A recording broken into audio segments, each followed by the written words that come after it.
kweli kibete nikio vungu papalengezi.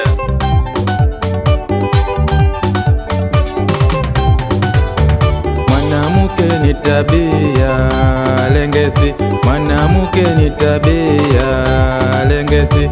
Furaha ya mume ni bibi, furaha ya mume ni bibi. Ukitoka kazini kuna chai, ukitoka kazini kuna chai. Baada ya chai kuna sima, baada ya chai ni ugali. Furaha ya ndoa ni watoto.